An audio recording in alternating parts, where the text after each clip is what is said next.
10 cose prima di partire per la Via degli Dei. 1. La Via degli Dei è una via di mezzo fra un cammino e un trekking di difficoltà E. Quindi se siete reduci dal Cammino di Santiago, scordatevi tutti i sentieri pianeggianti, non farete altro che salire e scendere.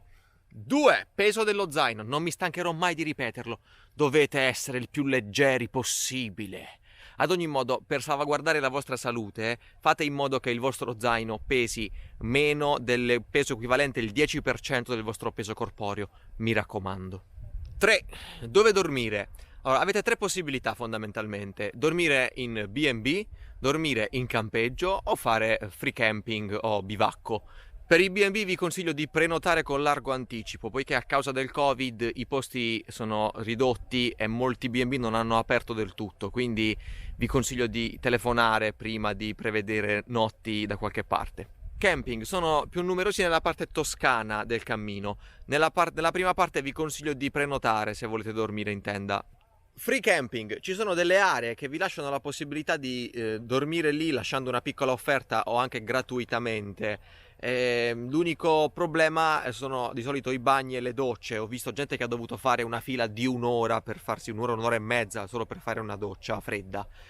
Se poi volete vivere 5 giorni wild senza lavarvi, senza usare un bagno, siete liberi di farlo, per carità. Vi consiglio di portarvi almeno un po' più d'acqua e magari qualche salviettina imbevuta. Se non volete farlo per voi, fatelo per gli altri camminatori, mi raccomando. 4. Acqua. Allora, ho incontrato un ragazzo che trasportava al mattino, alla partenza, 6 litri d'acqua. Ragazzi, non serve, tranne se avete deciso di irrigare la Via degli Dei. Ci sono dei punti d'acqua, sono segnalati, vi metto una mappa in descrizione. L'unico punto in cui dovete stare un po' più attenti all'acqua, vi avviso, è da Monte di Fo fino a Sant'Agata. Sono 18 km circa dove non troverete nessun tipo di acqua potabile. E lì magari partite con una bottiglia in più. Cibo, come in tutti i paesi civilizzati troverete dei mini market, dei bar, dei ristoranti, quindi non partite con tutto il cibo per 5 giorni dalla prima tappa, non serve, fatelo per le vostre articolazioni, vi prego. Vesciche, se avrete i calzini giusti, le scarpe giuste e un peso dello zaino corretto, vi assicuro che non incorrerete in questo problema. Se cannerete una di queste 3 cose, soffrirete le pene dell'inferno.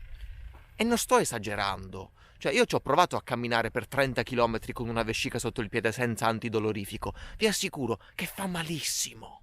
Vi metto in descrizione almeno 3 tipi di scarpe che secondo me sono ottime per percorrere un cammino. I calzini che di solito io uso. Sul peso dello zaino mi sono già espresso abbastanza. 7. Preparazione fisica.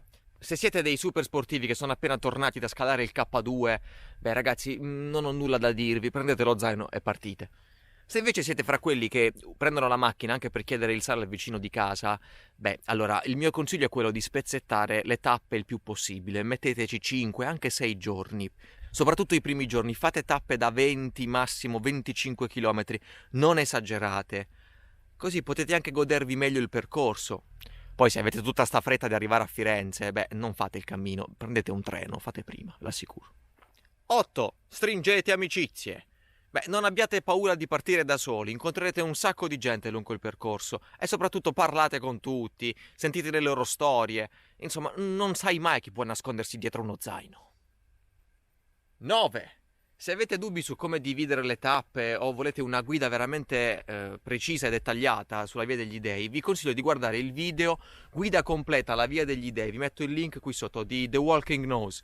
Beh, lui credo sia la persona che abbia percorso più volte la Via degli Dei, quindi onore al merito, l'ho guardata anch'io prima di partire e grazie a The Walking Knows.